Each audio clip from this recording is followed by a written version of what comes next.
घर में अम्मी हैं, अब्बू हैं और मेरी 3 बहनें हैं। जब रिजल्ट आया था तो चेयरमैन सर ने पहले ही ट्वीट कर दिया था कि रिजल्ट आने वाला है, तो उस वक्त से ही हार्ट बीट बढ़ गया था। वेबसाइट कंटिन्यूअसली चेक कर रही थी। मेरे फादर तो काफ़ी इमोशनल हो गए थे जी।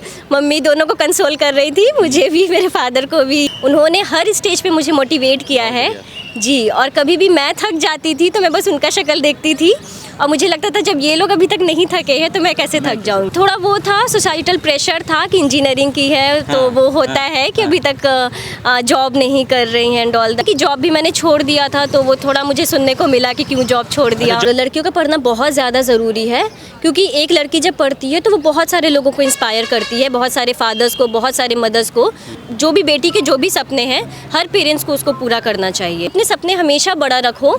किसी जो भी बोल रहे हैं कि ये नहीं कर सकती हो, उन सब की बिल्कुल भी नहीं सुनना है और बिल्कुल अपना जो भी गोल है उसे अचीव करना है। जब तक वह अचीव ना हो जाए हार नहीं मानना है। दोस्तों, जैसा कि आप सभी को पता है 67th बीपीएससी की रिजल्ट आ चुकी है। बहुत सारे ऐसे स्टूडेंट हैं जिनको इसमें कामयाबी मिली है, बहुत सारे ऐसे हैं जिन्हें कामयाबी नहीं मिली। जिन्हें कामयाबी मिली है उन्हें बहुत बहुत बधाई हमारी तरफ से, हमारे चैनल की तरफ से। दोस्तों, उन सक्सेसफुल कैंडिडेट में एक नाम अस्किया जावेद का भी है जो हमारे साथ इस वक्त मौजूद हैं। अस्किया, सबसे पहले congratulation. Thank you sir. Ma'am, आपको कौन सी रैंक मिली है और कौन सी पोजीशन मिली है?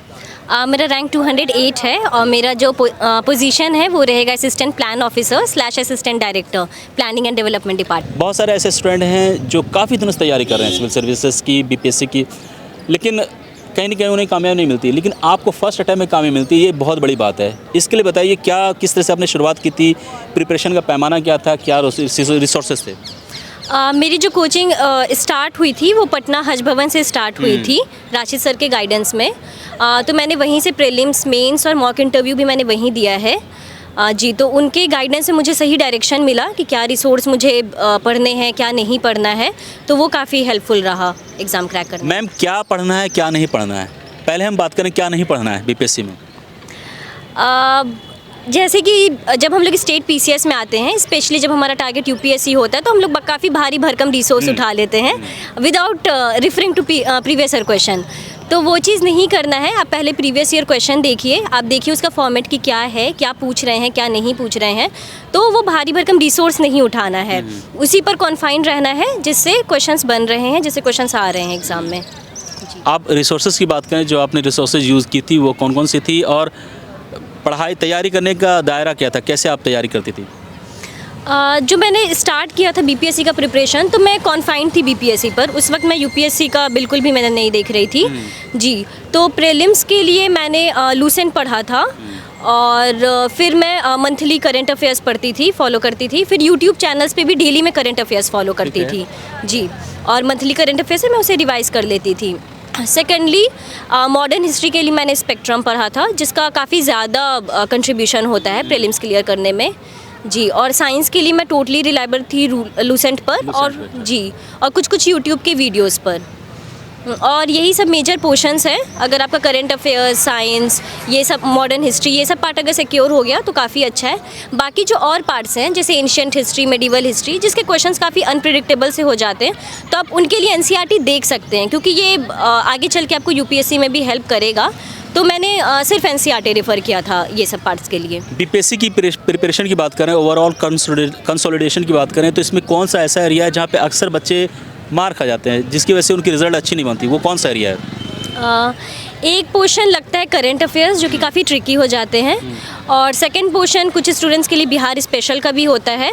तो हाँ, मैंने बस एक बुक उठाया था, मैंने आई गेस क्राउन रेफ़र किया था बिहार स्पेशल के लिए। तो बस मैंने वही पढ़ा, हिस्ट्री के लिए, ज्योग्राफी के लिए और बाकी आर्ट एंड कल्चर के लिए मैंने सिर्फ वही रिसोर्स पढ़ा। बिहार स्पेसिफिक के लिए कौन सी बुक पढ़ी है?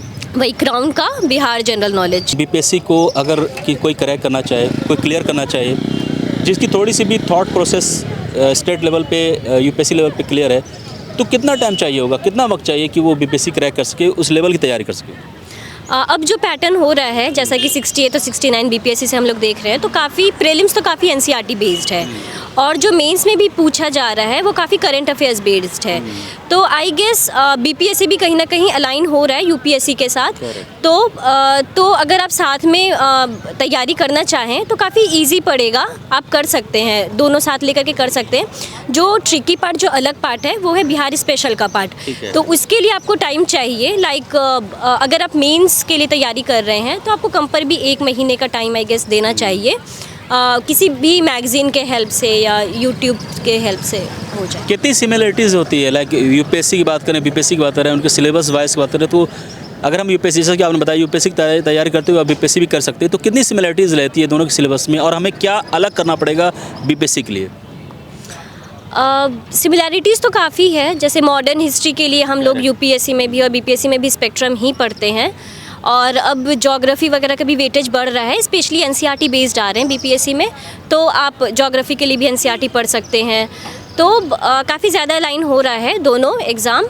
और जो बिहार का अलग पार्ट है वो वही बिहार स्पेशल के, स्पेशली बिहार करंट अफेयर्स और जो स्कीम्स चल रहे हैं बिहार में, तो वो सब काफ़ी ज़्यादा इंपॉर्टेंट हो जाता है जानना, जो कि आप इजीली रिफ़र कर सकते हैं बिहार के इकोनॉमिक सर्वे से। वो जो है वो खुद बहुत ही डिटेल डॉक्यूमेंट रहता है, उसमें काफ़ी स्कीम्स रहती है, तो वो सब आप यूज़ कर सकते हैं, कोट कर सकते हैं एग्ज़ाम हॉल में। मैं आप कुछ प्रश्न लाऊंगा, लाइक आपकी एकेडमिक बैकग्राउंड क्या रही है, उसके बारे में बताइए। मैंने बीटेक किया है इलेक्ट्रॉनिक्स एंड कम्युनिकेशन इंजीनियरिंग से, जामिया मिलिया इस्लामिया से। मतलब आप लोगों ने तय कर लिया है कि जितने भी इंजीनियर हैं वो सिविल सर्विस में आएंगे, और जो नॉर्मल स्टूडेंट हैं उनकी तो खैर नहीं, मतलब ऐसा है क्या? मतलब क्यों? बीटेक इट्सेल्फ एक अच्छी पोजीशन होती है, इसमें भी बहुत कुछ, सिविल सर्विसेज तक क्यों आई आप? सिविल सर्विसेज मुझे बचपन से ही करना था, it was my childhood dream. तो फिर इंजीनियरिंग क्यों की? कुछ भी करना था, ग्रेजुएशन करना था, तो चलो इंजीनियरिंग कर लेते ना। उसमें वो एम्प्लॉयमेंट अपॉर्चुनिटी, प्लेसमेंट अपॉर्चुनिटी होती है, तो मैंने इंजीनियरिंग की। मैंने जॉब भी किया, फिर मैंने जॉब छोड़ दिया। शुरू से ही था आपका कि नहीं सिविल सर्विसेज जाना है? हाँ सर। क्या आप यूपीएससी भी कर रही हैं बीपीएससी के साथ साथ? यस सर, मैं यूपीएससी की तैयारी कर रही हूँ। नेक्स्ट ईयर 2024 में मेरा पहला अटेम्प्ट होगा। अच्छा, और ये if I am not wrong, ये बीपीएससी भी शायद पहला आपका था अटेम्प्ट, राइट? जी सर। घर बारे में बताइए, घर में कौन कौन है आपके साथ, और इस जो खबर आई थी इसको सुन के घर में क्या माहौल था, आपको कैसे, कब, किसके ज़रिए पता चला कि आपका सिलेक्शन हुआ है? घर में अम्मी हैं, अब्बू हैं और मेरी 3 बहनें हैं। जी। और जब रिज़ल्ट आया था तो चेयरमैन सर ने पहले ही ट्वीट कर दिया था कि रिज़ल्ट आने वाला है, तो उस वक्त से ही हार्ट बीट बढ़ गया था कि जी, और वेबसाइट कंटिन्यूसली चेक कर रही थी, तो जी उसी वक्त मतलब 15 to 20 मिनट्स के बाद रिज़ल्ट आ गया। तो आपने घर वालों को बताया या फिर घर वाले ने, आप मतलब उनको पहले पता चल गया था? नहीं, मैंने घर वालों को बताया। क्या रिएक्शन था उनका? मिक्स्ड रिएक्शन था। मेरे फादर तो काफ़ी इमोशनल हो गए थे। जी, मम्मी दोनों को कंसोल कर रही थी, मुझे भी, मेरे फादर को भी। जी, और फिर उसके बाद बहुत खुश हुए सब। आपको क्या लगता है एज ए गर्ल, एक लड़की जो अपने शहर को, गांव को, घर को छोड़ के इतनी दूर आती हैं और सिविल सर्विसेज की तैयारी करती हैं, और चूँकि लड़कियां जब पढ़ती हैं तो समाज पढ़ता है तो पूरी कम्युनिटी पर असर पड़ता है, इसको कैसे देखती हैं आप?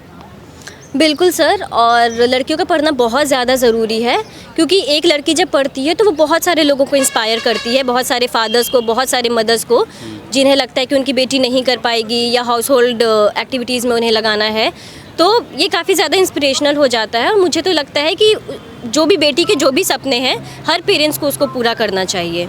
मेरे भी जो सबसे बड़े मोटिवेशन रहे हैं, मेरे मम्मी और पापा ही रहे हैं। उन्होंने हर स्टेज पे मुझे मोटिवेट किया है। जी, और कभी भी मैं थक जाती थी तो मैं बस उनका शक्ल देखती थी और मुझे लगता था जब ये लोग अभी तक नहीं थके हैं तो मैं कैसे थक जाऊंगी। जी। कि क्या क्या दुश्वारियाँ, परेशानियाँ आए यहाँ तक पहुँचने में आपको? परेशानी ऐसा सच तो कुछ नहीं है। इनिशियली तो बहुत दिक्कत हुई होंगी, मतलब? जी, थोड़ा वो था, सोसाइटल प्रेशर था कि इंजीनियरिंग की है तो वो होता है कि अभी तक जॉब नहीं कर रही हैं एंड ऑल दैट, तो वो सब थोड़ा होता है कि जॉब भी मैंने छोड़ दिया था, तो वो थोड़ा मुझे सुनने को मिला कि क्यों जॉब छोड़ दिया। जॉब आप करती थी, राइट? जी, जॉब मैं करती थी, मैंने बीपीएससी के लिए ही मैंने जॉब छोड़ा था, तो वो थोड़ा सुनने को मिला था। और ये काफ़ी लंबा प्रोसेस चला हमारा 2021 से 23, तो हाँ, बीच में लगता तो थोड़ा पता नहीं मैंने सही डिसीजन लिया है कि नहीं लिया है, हाँ, लेकिन अल्हम्दुलिल्लाह हो गया। तो मतलब आपने जो सोचा और जो डॉट था लोगों का, वो यहाँ पे क्लियर हो गया नहीं, तो आपको कैसा लगता है कि कुछ और प्रेशर लायक होता है ना कि लड़कियाँ अब हो गया सब जी शादी उदी कर दो जी, कुछ ऐसा भी है क्या? नहीं नहीं, ऐसा मुझे घर से कभी प्रेशर नहीं पड़ा। मेरे मम्मी पापा ने यही कहा कि नहीं अभी पढ़ो, अभी बहुत आगे जाना है, अभी अच्छे से पढ़ाई करो तुम। अस्किया, आपको बहुत सारी लड़कियां देख रही हैं और जो कि सिविल सर्विसेज की तैयारी कर रही हैं, इधर बीपीएससी हो, यूपीपीसीएस हो या फिर यूपीएससी की। मैं चाहता हूं कि आप उनको आपकी तरफ से कुछ ऐसा मोटिवेशनल मैसेज मिले जिसको मतलब आपको देख के वो मोटिवेट हों कि आपने ऐसा किया है तो शायद उनके साथ भी एक अपॉर्चुनिटी आ सकती है लाइफ में और वो भी ऐसा करें। तो एक मोटिवेशनल मैं चाहता हूँ उनको मैसेज आपकी तरफ से मिले। जी, मेरा तो खैर काफ़ी प्रिविलेज्ड बैकग्राउंड रहा है, लेकिन मैंने हज भवन में काफ़ी सारी लड़कियों को देखा है जो रूरल बैकग्राउंड से आती हैं और काफ़ी अनप्रिविलेज सेक्शन से आती हैं, लेकिन फिर भी उनके सपने बहुत बड़े हैं और बहुत सारे लोगों ने ये बीपीएससी क्रैक किया है और काफ़ी अच्छे अच्छे पोजीशन पर पहुंची है। तो मैं यही बोलूँगी उन लड़कियों से कि अपने सपने हमेशा बड़ा रखो। किसी जो भी बोल रहे हैं कि ये नहीं कर सकती हो, उन सब की बिल्कुल भी नहीं सुनना है और बिल्कुल अपना जो भी गोल है उसे अचीव करना है। जब तक वह अचीव ना हो जाए हार नहीं मानना है, चाहे जो भी सर्कमस्टांसेस लाइफ में आ रहे हैं। कुछ लड़कियां ये सवाल पूछ रही हैं, हालांकि पूछ नहीं रही लेकिन मुझे पता है, वो ये कह रही हैं कि मैं तो बाहर नहीं जा पा रहा हूँ, क्या घर बैठे हम सिविल सर्विस की तैयारी कर सकते हैं? बिल्कुल कर सकते हैं, बिल्कुल।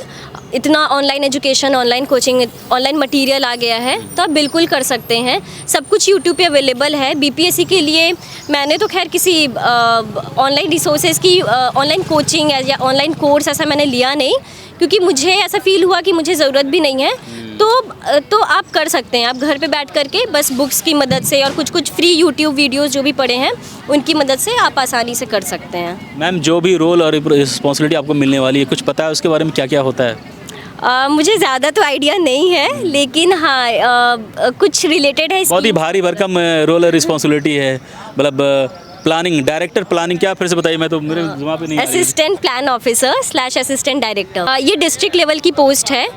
तो जैसा कि मुझे लगता है कि जो भी स्कीम्स है या जो भी एलोकेशन है तो उसको प्लान करने का काम होगा मेरा। अस्किया, all the best, you have done a greatest job, मतलब व्हाट आई से, इतनी कम उम्र में फर्स्ट अटैम्प्ट में अस्किया ने इतनी बड़ी अचीवमेंट हासिल की है। मम्मी पापा अगर इनकी ये वीडियो देख रहे हैं उनको हमारी तरफ सलाम और बहुत बहुत कांग्रेचुलेशन आपको भी, आपकी बेटी ने बहुत अच्छा काम किया। और ये जो कहते हैं ना सक्सेस की पहली सीढ़ी है। अस्किया का भी और भी आगे जाना है और ये मेरी दुआ इनके साथ है, इंशाल्लाह और भी अच्छा करेंगे। अस्किया, मैं चाहता हूँ कि आपको जो भी रोल और रिस्पॉन्सिबिलिटी बिहार गवर्नमेंट से मिलेगी उसको आप बखूबी निभाएंगी, पूरी शिद्दत के साथ काम करेंगी, निष्ठा के साथ, ईमानदारी के साथ काम करेंगी, अपने देश का, अपने परिवार का और इस देश का नाम रोशन करेंगे। जी सर, बिल्कुल।